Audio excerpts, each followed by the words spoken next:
So today is a day called Yom HaZikaron. Yom HaZikaron is a creation of Knesset Yisrael. What I mean by Knesset Yisrael is that Am Yisrael does things from their insides that are extremely developed and holy, even though no one told them to do it. It wasn't like they were instructed for Hashem. They went inside and made a decision, a moral decision, that came from the morality and the depth of everybody together. And if you understand what everybody together means, the word Shechina, right? The word Shechina means all of Klal Yisrael is a unit.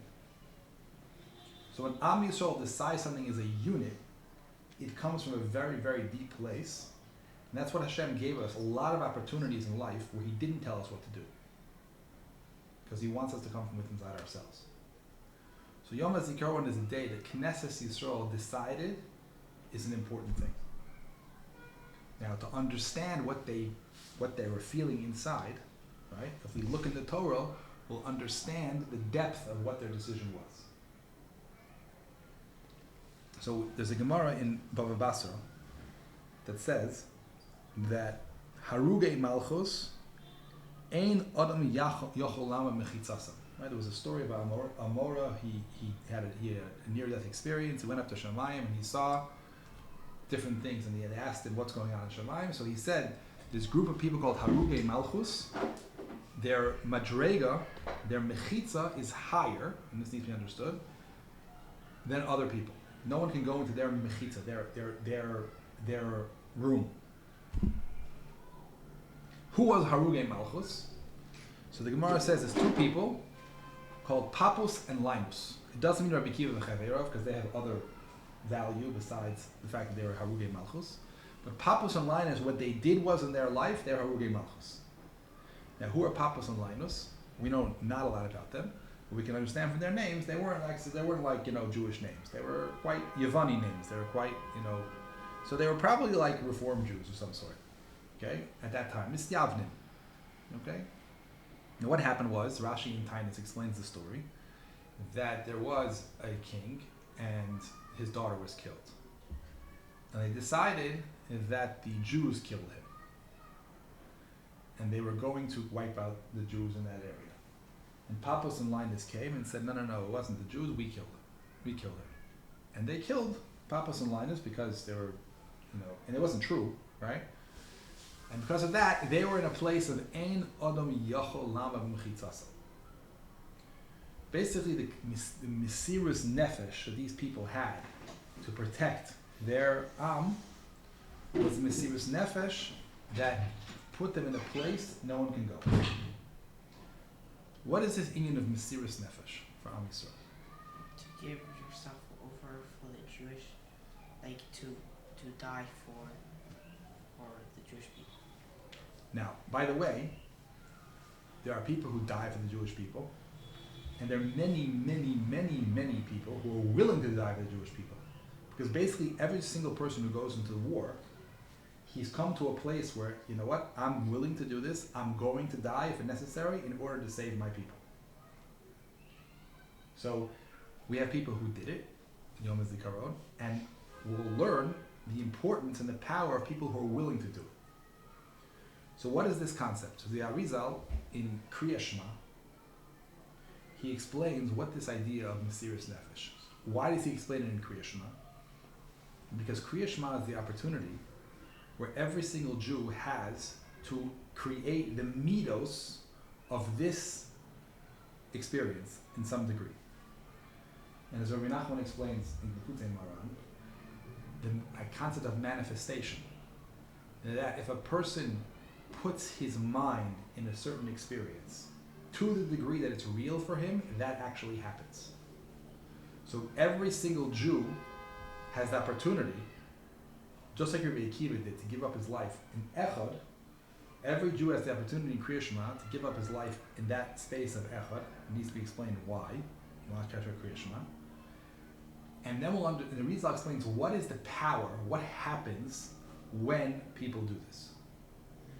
So in order to understand this, he says there's a concept which is called kuchabrichu v'shchinte, okay? Which you've probably seen in the Sidurim, l'shem yuchad kuchabrichu v'shchinte. What is this concept? So it's in a very simplistic form.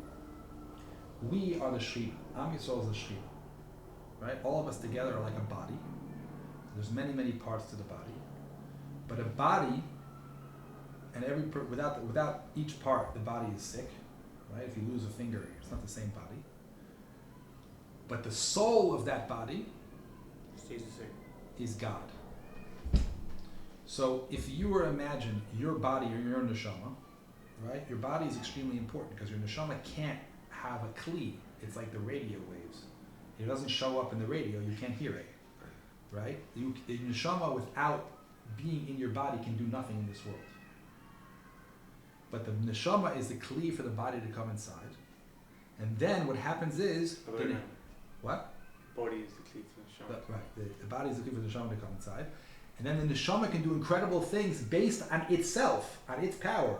Its ability to give life, its ability to give very incredible ideas, morals, values, right? But acts through the body. Our job in the world is to megala the Shechina. What does that mean? To create a kli, which is what Eretz Yisrael is, and the Jewish people are, that Hashem can show up and act through us. We create something, as an example, a simple example, right? Soldiers go to war, okay? As Tzvi Cheskeli said 2 days ago, and my brother said the same thing. It's like we go to war, we do the dumbest strategies, we mess up in every single way, and we still win. It's ridiculous. I have a story like that. You have a story like that? Not me personally, but my pluga, the second day as we were off to Gaza, we had two terrorists get over the fence and they call up like a number on the fence. Usually you gotta get out of the car a few numbers before and then you walk. So you have element of surprise. And they didn't do that. They pulled up right to that number. And as they got out, they got ambushed. They were throwing grenades, shooting at them. One guy got shot and the bullet went through like clean without hitting anything. Another guy, the bullet passed his ear by an inch, so he lost hearing in one of the ears from the pressure. But the gun would have been a millimeter away, would have been a bullet through his head. And one of the guys, the grenade fell 5 meters from him, and the grenades exploded 25 meters. And the shrapnel went just in his vest and his helmet, which is funny. It's crazy. It's like, it's not self-explanatory. It was a dumb thing that they did, and they all walked out of it alive, and I think they lead normal lives now. We always see miracles. We show up, it's our army, we plan, we do stuff, and he shows up in battle. Who's he? God. He's the neshama of our army. Okay? So when we make a kli for Hashem, and he connects us like a husband or wife connect, and he shows up in our life that the world we live in is supernatural. Everything about this country is supernatural. We'll go into that more tomorrow. So now, what the problem with Golus is that we put ourselves far from Hashem, and because of how we hold the relationship, he can't show up in our lives. The solution to this problem is a person who's a tzaddik gomer. And what a tzaddik gomer means is he has a deep, passionate interest in connecting to Hashem. And if he would be able to do that, he'd pick us all up. Okay? Because we're all connected. It's like your body, right, is connected. If your heart pulls you to a certain place, then the whole body goes along. So there's people who are tzaddikim who can do that. But in Golus, there's very few tzaddikim. So the way that Hashem helps us come back is create situations of mesiras nefesh. Now, what is mesiras nefesh? We have a guy in the army, and an Arab throws a grenade. Okay? And he knows, that's it. All of his pluga is going to die. Chas v'shalom. He goes and jumps on the grenade. Okay? And he risks his life and he dies, basically. Do you think that he was like thinking about stuff? Like, worth it? Not worth it. Right? No. It was an instinct. There's not much time to think about those things. Okay? People were put in places of where they said either you convert to Christianity or I kill you. Okay? Simple people gave up their lives. Where did this come from? Where did this power come from? We have many parts of ourselves. Okay? We're used to the part of ourselves that has to do with bechira. We make decisions. We have our body, we have our nefesh. Yes, no, I'm lazy, I'm not lazy, it's a good idea, not a good idea, do I believe in this, do I not believe in this, right? That's one part of our being. There's another part of our being, it doesn't make a difference what you do. You have a neshama, you're connected to God. Mashal davar doma, you have a father and a son, and they're fighting each other. Okay? And they're not talking to each other. Then one of them sees the other in a plight of almost death. Does he save him? He's thinking about all the things that he's upset about, or does it all disappear? Why? It's not here. It's not here. It's a higher place of connection that's natural you can't get rid of. He's my dad. He's my son. Right? We have a place inside of ourselves which is the segula of Am Yisrael. It's not based on meisim. It's based on who we are. And in that space, everybody is in a deep, passionate relationship with Hashem. Wants connection with Hashem. So Hashem sets up situations in which that part of ourselves can come out. Because when that happens, all of Am Yisrael is pulled up to a place of that passionate experience, because we're all connected. Right? So when one Jew, Papas and Linus, they said, you know what? We care about Am Yisrael. Where'd that come from? They're willing to die for all of Am Yisrael. It didn't come from the whole process over here. It came from a deep, deep place. Einon yochol lamod mechitzasam. They're coming from a higher place. And that place permeated into their life, into their body, and caused that action. And therefore they brought a geula that even though it was a gzeira on Am Yisrael went to a more higher place, and then they didn't need that gzeira anymore. Now, the Arizal says that every single person in Kriya Shema has the ability to do that a little bit. Because when you think about Shema Yisrael, Hashem Elokeinu, Hashem Echad, right? That Hashem is everywhere, always with you, always connected. It doesn't make a difference what you're doing. This is part of Hashem. When you get to that place, it's a higher place of cognizance, and you can get to a higher place of love. That's why right away, like a father and a son love each other. That it's in the essence. It's even deeper than a marriage where you choose the woman, right? It's something which is innate. So every Jew has the potential, the more they have the midos of Kriya Shema, the more they internalize the message of Kriya Shema, to be willing to say, there's nothing in the world that's going to separate me from you. If some guy tries to separate me from you, I'm not doing it. Right? The same way a father can pick up a car when his son's underneath it. He has a place of adrenaline that flies in his body and fills up his being. A neshama fills up a person's body, and he picks up the car. He's like, Hashem, I'm not leaving you. That's what we have the potential of doing Kriya Shema, and to the degree that a person manifests it, I mean his mind is there, the more the impact on the world is, by pulling us closer to Hashem, the Kli becomes more receiving the neshama of a God, and then he can show up in the world more. He can actually show up in the world as him being in control of everything in the world, and we have nisim that happen like we have at Tzahal. Every single soldier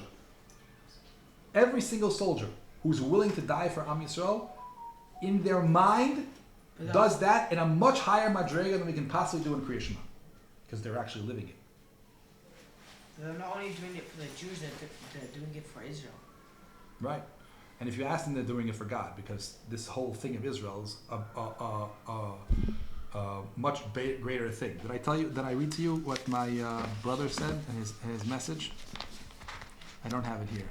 He said when we fight, right? We go to war. No one knows what we do. When we come back, we get no kavod. We're not doing it for honor. We're not doing it for glory. We're doing it for God. We're doing it to protect our people. Right? There's so many people in this country who are giving themselves over to Am Yisrael, and we know nothing about it. We know about the people who died. But the people who lived and were willing to die, we know nothing about.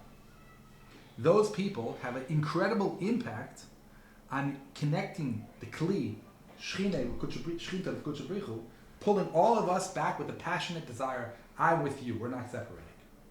In other words, if you think about it, we came to this country, Chilonim, and people were fighting.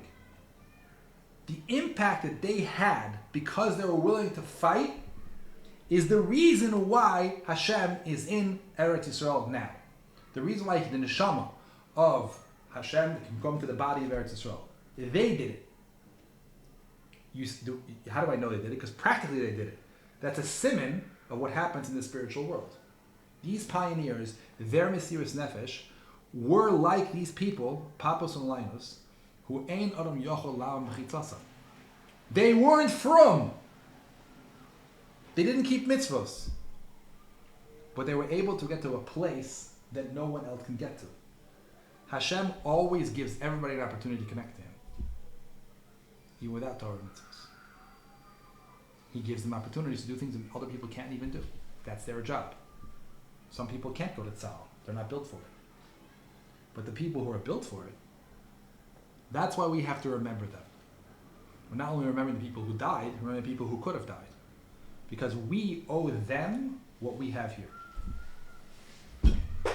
We owe them the spiritual impact of the world much more than we could have done with all of the Torah mitzvahs. That doesn't mean Torah mitzvahs are not important. They do something else. It's like you have a neshama comes into the body, but the body has a sickness. The heart has a hole in it. So it's very nice the neshama is there, but the body won't work. Torah and mitzvahs are the way the body can be healthy. But sometimes we need things to pull the soul back to the body. And those are the mitzvahs that the people who founded this country did. Now, if you think that I'm making something up, Yechezkel Hanavi describes a nevuah. It's in Parak Lamed Vav.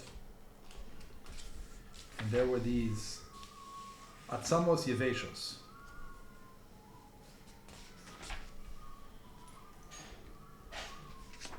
There were these pieces of bodies strewn all over the place. Why do a lot of Haredi people they're against the army, right? So why is that? Because they're looking at soldier Judaism based on rules, and they think they're not keeping the rules, so what are they worth? If they would spend time looking at the mitos, then they wouldn't look like that. As an example, Yom Ha'atzmaut, right? Is Yom Ha'atzmaut a yontif or not a yontif?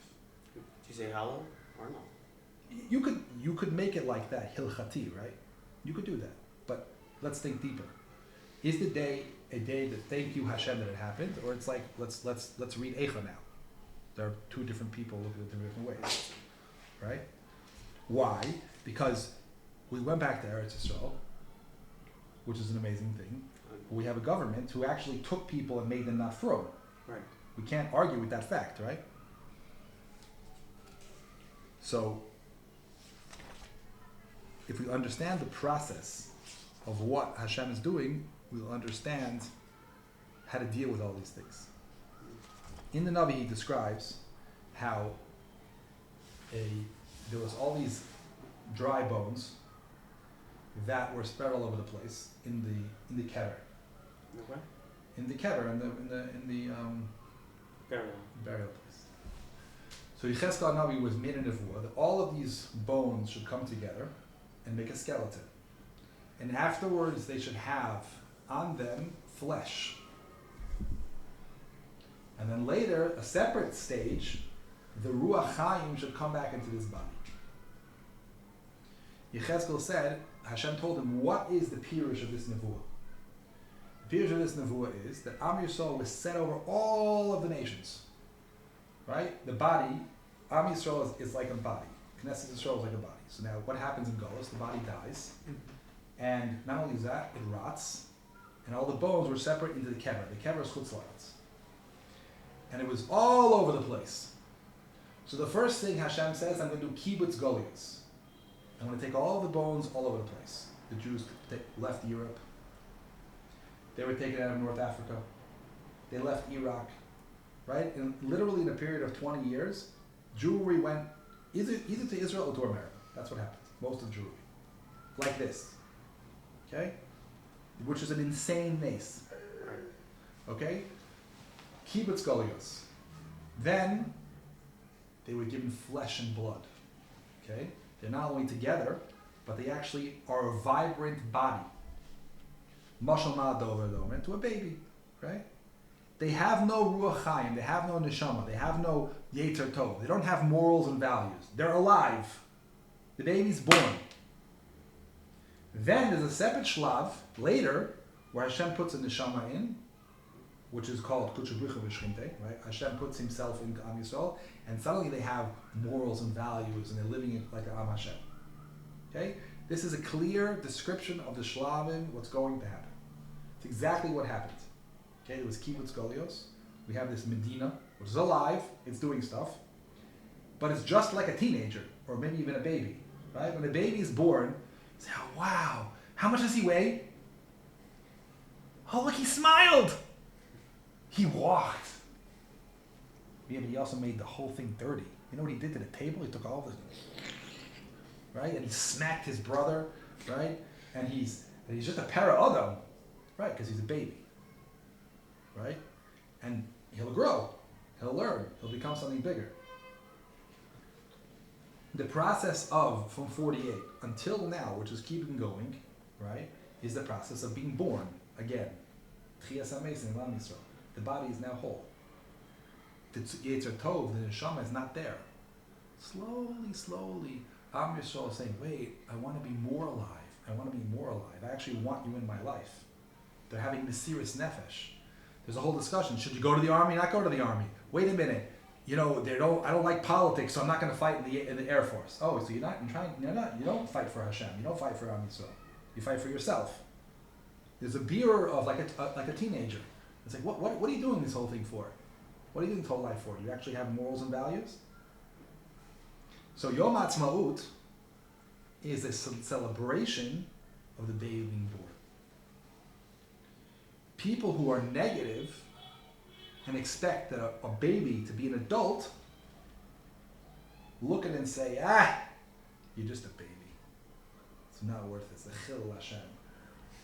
And they're not happy. But if you're not happy, you don't appreciate the incredible gift that we have that he made us really born. We're not pieces of bones in Iraq and Iran and all these other places in America and in Europe. We're actually the Jewish people. Right? So when Torah said, he said there's, what's very interesting about Israel, there's no Jews. Because in the Chutz La'aretz, you have an Iranian Jew and a European Jew and an Afghani Jew. In Europe, you just have an Iraqi and an Afghani and a European. In other words, the only thing that expresses itself separating us is our Goyishkeit. Right? The expression we have as a unit, separate unit, is because we're Europeans. Right?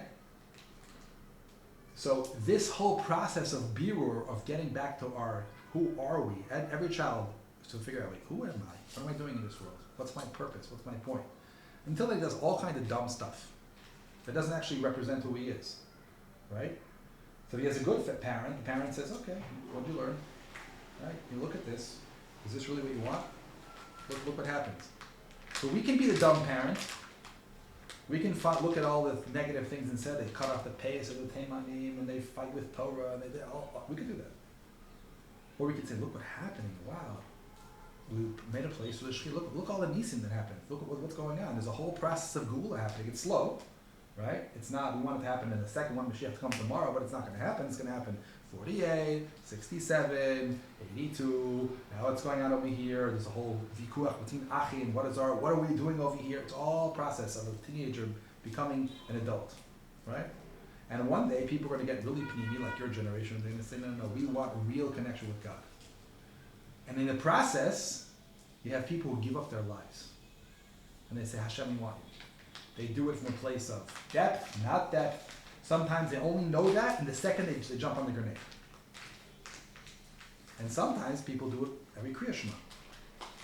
And eventually it'll be a way of living. And we won't need this crazy neshama part of ourselves that comes out like the adrenaline. It'll be where we're living our here, our own bechira, but it's a process.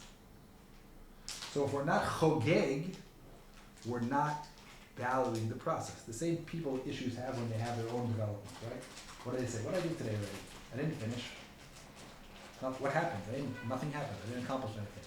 But that's an idiotic way of living. It's very destructive. You know what you accomplished? The first step. The second step. The third step. Yes, is there problems? Of course there's problems. That's what I'm here for.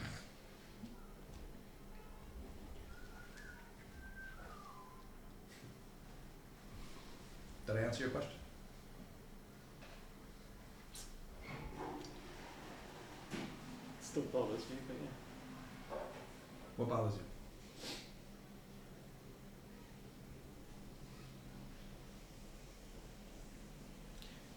How could the whole Haredi community be wrong?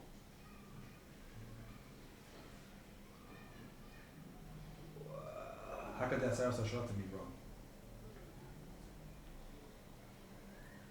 Yeah, well, I understand. Yosef's brothers were all Gedolim. Right. They were all wrong. Mm-hmm. Right. We make mistakes in this period, you know? Right.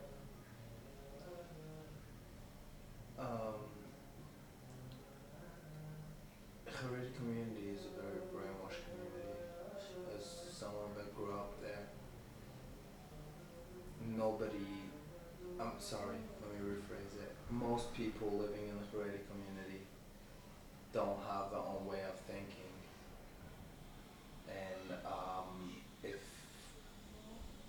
one rabbi says it's wrong, then everybody's just gonna say it's wrong. It's not their opinion. They don't live a life by how I think. It's about how their rabbi thinks. Rav Kook said the reason why they made a mistake because they didn't learn Pnimi Satori.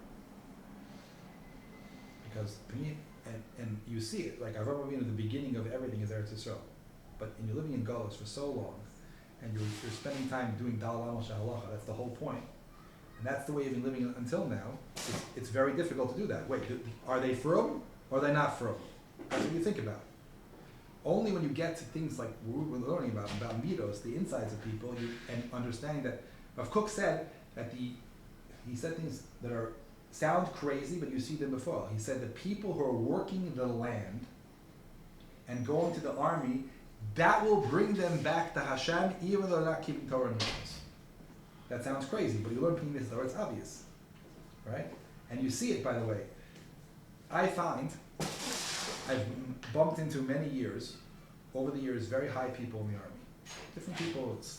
Different. They do special forces and all that kind of thing. And I noticed something very fascinating. These people are trained to kill. They're fighters. They're literally like Rambo. They are the sweetest people I've ever met. Such adin nefesh. And they're killing like lots of people. Yeah. How are they able to do that? That's how they're able to do it. Because they're never murderers. They're actually quite compassionate, amazing people, and they bothers them when they kill somebody. So they never murder. They protect. The whole definition, listen to what Tzahal is. It's not a war machine. It's a protection machine. Listen to the midos. We value human life. We don't want to kill. We have no choice. That makes a person holy because he's fighting with the right midos. Right? People who work the land and they want Eretz Yisrael to have peiros. They want Eretz Yisrael to be an abundant place. They want to express how this land, before Eretz Yisrael, before Jews came back, was a desert. Right. I have a friend whose father was one of the people who was responsible, very close to Ben Gurion, was responsible for bringing all of the Jews from North Africa to Israel. Okay? He said when he was here before the war, in 48, there was nothing here. If you wanted to go somewhere, you went to the north to Lebanon, or to the south to Egypt, but the rest of it was just like a desert. whole thing. The whole thing was just, and I see pictures. See pictures of the place I live, Batayim, in 1970. It was literally a dirt hill. Okay, you go there now, it's to Batayim, look at Tel Aviv, Jerusalem, like the big cities were nothing. Tel Aviv was just like complete desert. It's hard to believe. 'Cause hard to believe. you see There's all cities and cars and everything. Why? Because we pulled Hashem back here. When they work the land, they're creating a kli for Hashem to show up in the world.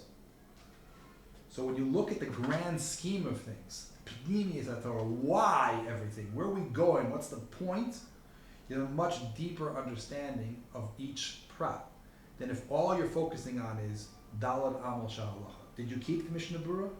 Did you say Kriya Shema B'zmano? Or you're not holy? I once was involved in an emotional workshop called the Shofar. Okay? And whether I like everything about it or not, it changed people's lives in a deep way. So there's the leader of it was, the person who founded it was working very much in Chabad and very successful over there. And somebody didn't like it, so he started up with him. He brought him to Bezdin, and the person who's sitting in the Bezdin, who will be nameless, said to him, "Do you read Kriya Shema B'zmano?" And this is the guy who wasn't his thing, right? And he's like, "Oh, so you're not an Orthodox Jew, so therefore your whole thing is puzzle." And in 1 minute he ended it. Now that's very short-sighted, obviously, right?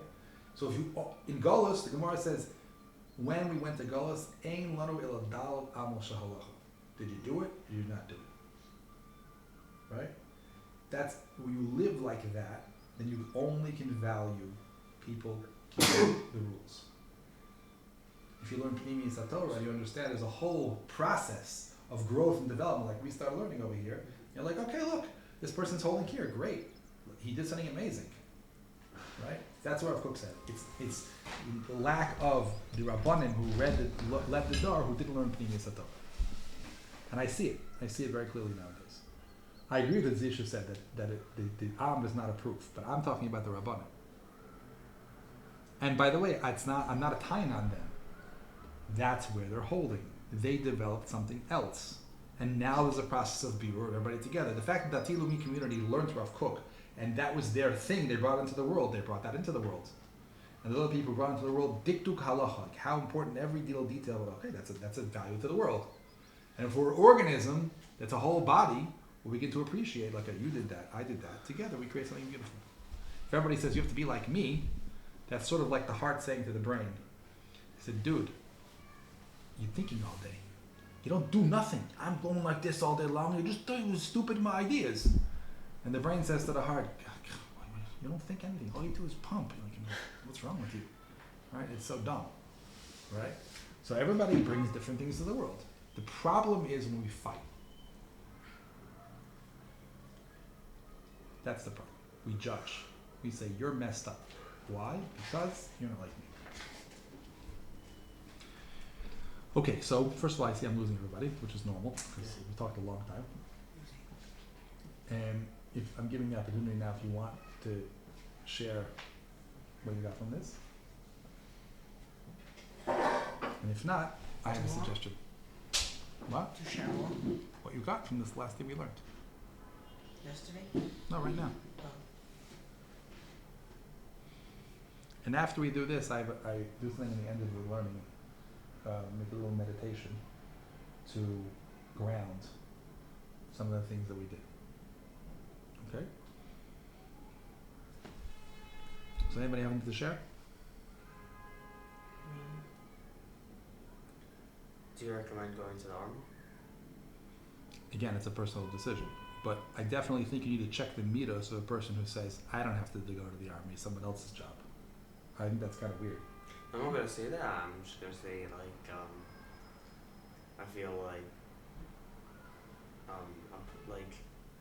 I don't know. It's like here in Israel, you're forced or to go to the army or to go to yeshiva, right? And if you leave the country before you go to the army or yeshiva, then you can't really come back to it. So, what's your prescription? What do you think that I should It's better to go to the army or to go to yeshiva. I think it's a personal decision. Everybody's different, right? Depends what you're going to do with each one of them. But I do think that you have to. One thing I think is universal. Midos tovos universal. I don't think the midos of saying someone else should protect me. That's for sure not. I think it's a crazy idea. So unless you can understand and really live the truth that you're also being part of the protection of everybody, right? And that's real for you. Like for me, I always think of the people say in yeshivas, like we're also protecting the country. We're the neturei kaza. We're the people, the shomrim of the ear with the Torah. Okay, great. I'll tell you what. You have the same regimen as the guys in the army. You wake up 6 a.m, madim on in 2 minutes. You sit down and plug away because you're protecting everybody. They working hard. You working hard. That makes sense to me, because you're going in. You're mitgayes, right? We need you. Without you, we're gonna have problems. Okay, yalla, show up. And if they do, then that's okay. If that's true and it's real for them, I'm not gonna judge what a person's understanding of how they connect to Hashem and protecting the Am. But the erech, the midah, the values of saying it's my responsibility to be part of this country and to protect all of my brothers because I live here. That I think is a very normal. Without that, I think the person has to check their midos. That's my personal opinion. Did you go to the army? When I was in that stage of my life, I did not, because I didn't think like I thought now. I grew. But would you My now? son went to the army. My daughter went to the army, and I, in my eitzah for this close commander that I have, which we talk about a lot of morals and ethics in the army, I feel like I'm giving back to my country. Wait, Zisha, do you go to the army? I did. Oh, you did? Oh. Again, you have to just check the midos. It's all personal decision.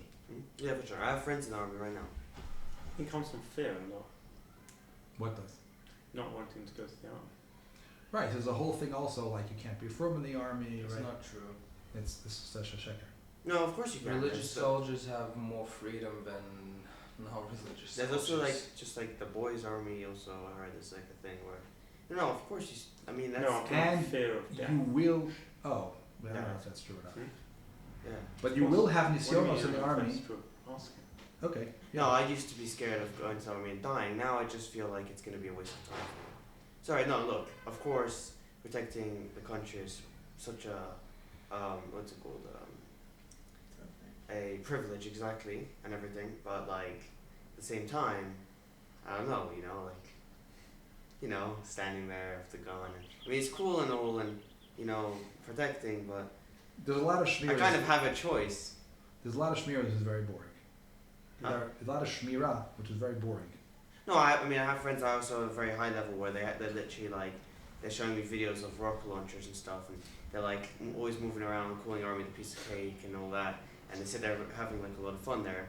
It's not just like standing there waiting, but at the same time You want to go to so the it's even worse than I would say school, because school like you wake up at a bit later time, and like army is like boom, it's like you can't just like leave in the middle of the army. It's no like leave. I'm pretty sure there's no leaving, like in the middle of the year or. No. You know what it is, though? Trains you for life. No, I heard. Because It really, changes you the whole can't mindset. really leave your life if you want to. Well, So it's a gift, but it's also something we have to think about. Like, we need this. Like, we don't always do things for fun. There are many times in life you do stuff you got to do, and that builds you, and it's supposed to be that way. So I would question anybody who's saying I don't want to go to the army. What's going on inside of you? Why are you doing this? And if that process comes out with good midos, then of course it's a positive thing. But one thing is definitely true, that two things are true. First of all, in the army you can be from. And second of all, you will have nisyonos. And if you believe that you should run away from nisyonos all day long, and therefore avoid doing good things, then your conclusion is going to be not to go to the army. And I would question that way of being. Is that the way Hashem wants you to live? That don't do good things because you're going to have nisyonos. Right. And I would also question, do you think the nisyonos won't happen if you go to the army?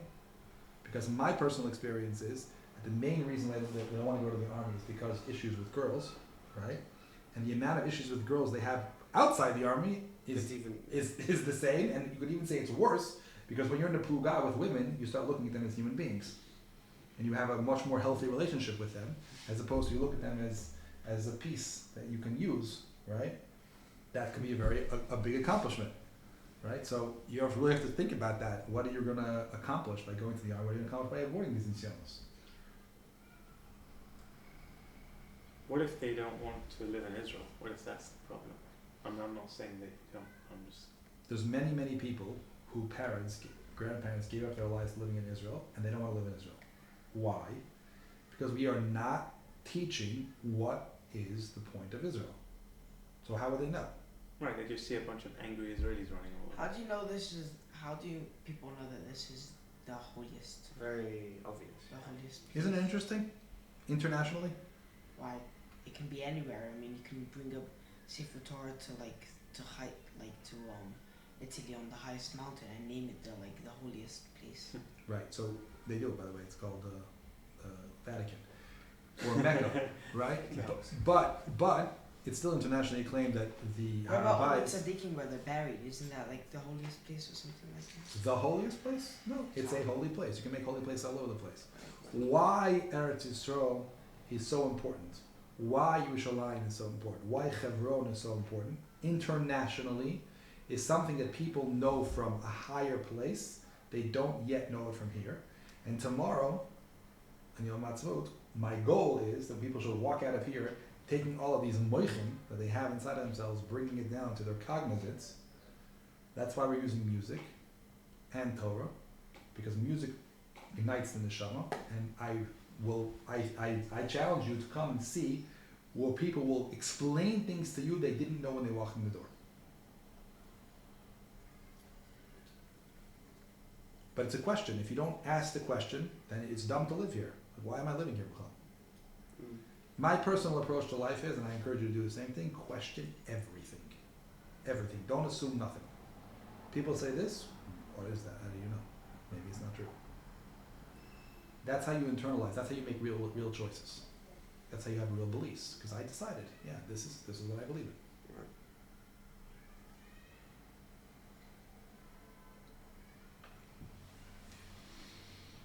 Okay, so does anyone want to share anything? You know, Moshe Rabbeinu was in jail for 10 years. No, I didn't know that. When? When he ran away from power? What? You know, there's a His medrash. father-in-law. Yisra put him in a dungeon. Oh, that whole thing. Yeah. It's probably metaphorical. It may not be physical. A And lot of midrashim are teaching midos. They're And using Esther physical Amalka ways. got married when she was 75. Tachlis Baruch. How do we know that? It says it Who? in your book. That who got married? Esther Hamalka?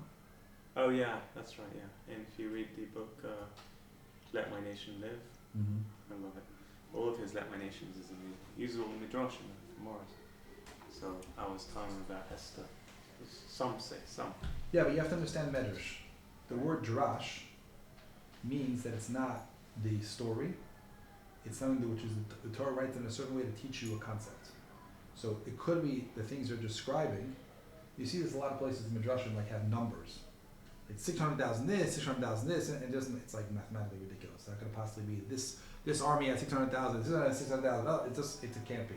So a lot of the times midrashim are teaching you concepts that they hid in the story.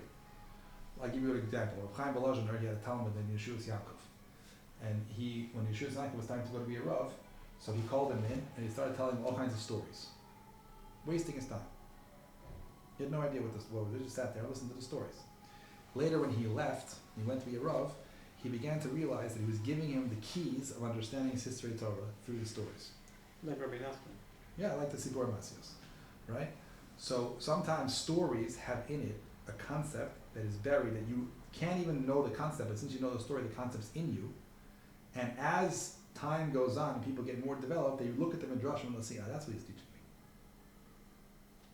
So not necessarily you should take it literally, not saying you shouldn't take it literally, right? But you have to know if it's literal or not.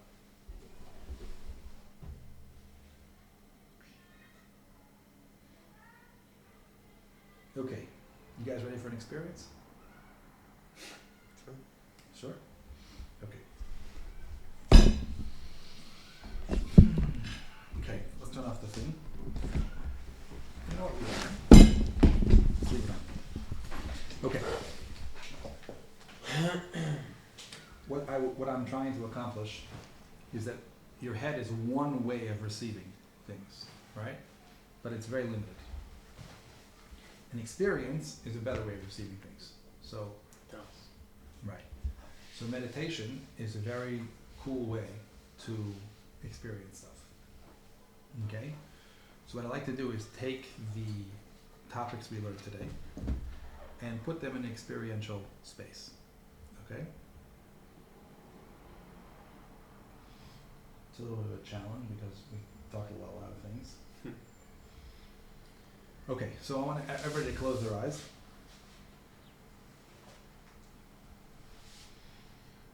And I want you to breathe deeply.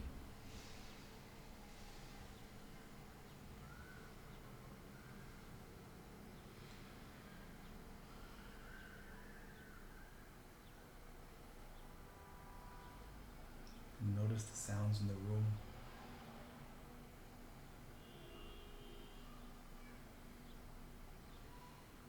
And your feet on the floor.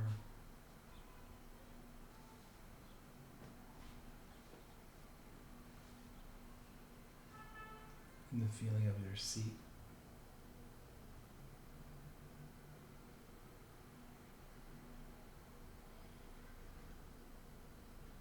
And as you breathe, you'll notice that you're given a gift. The gift of life.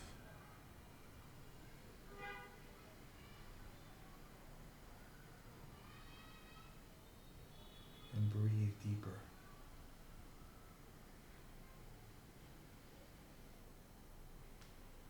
And feel how much love is in that breath.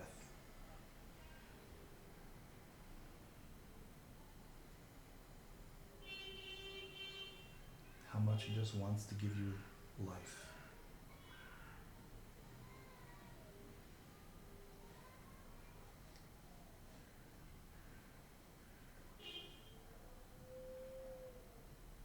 And notice how supported you are for the ground underneath.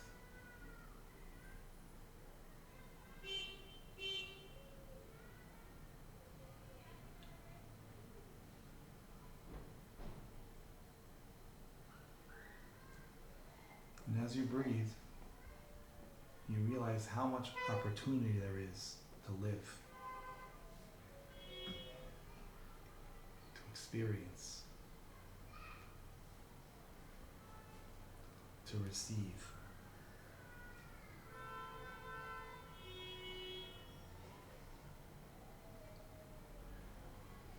To feel more loved,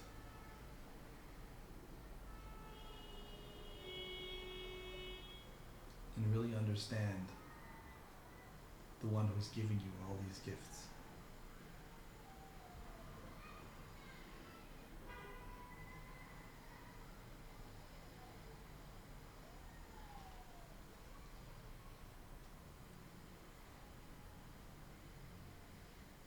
And now imagine, as you experience all of this love,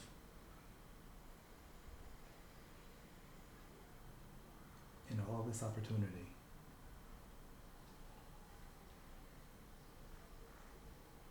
you're being dragged away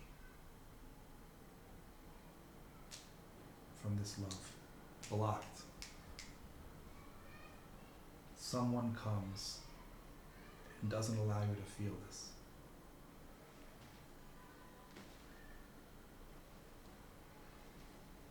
And wants to block it for the rest of your life, that you should never feel this experience.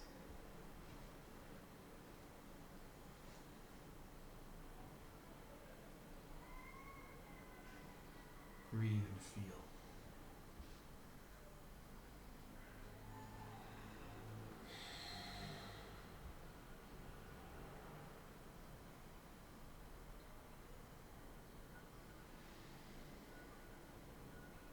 Notice what you really want.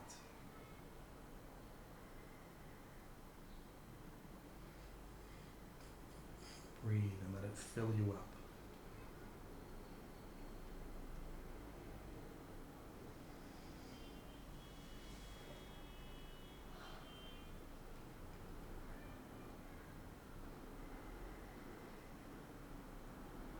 This is your life. You choose. Will you let someone take you away from your life?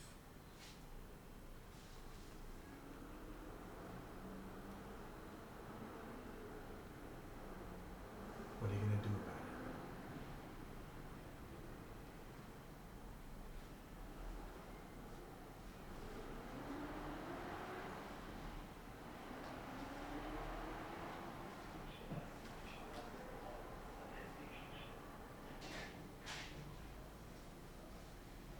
Breathe and feel.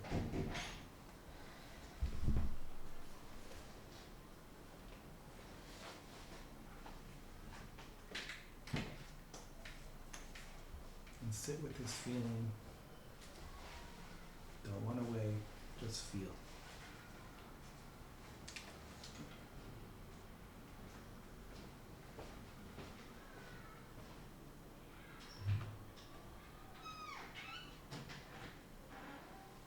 It's all up to you.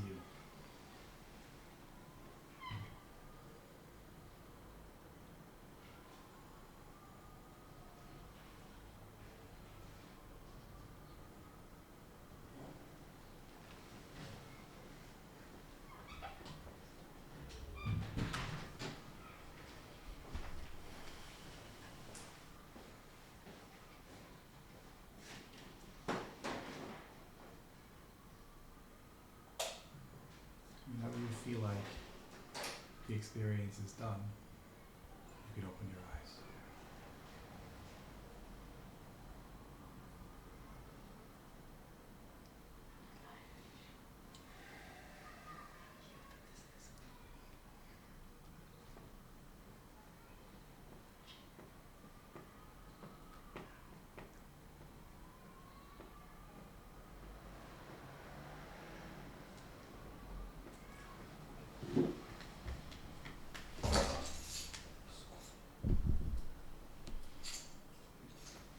It was amazing living here today. I'm going to pray. Daven Mincha. Can you turn it off? Hmm? Can you turn it off?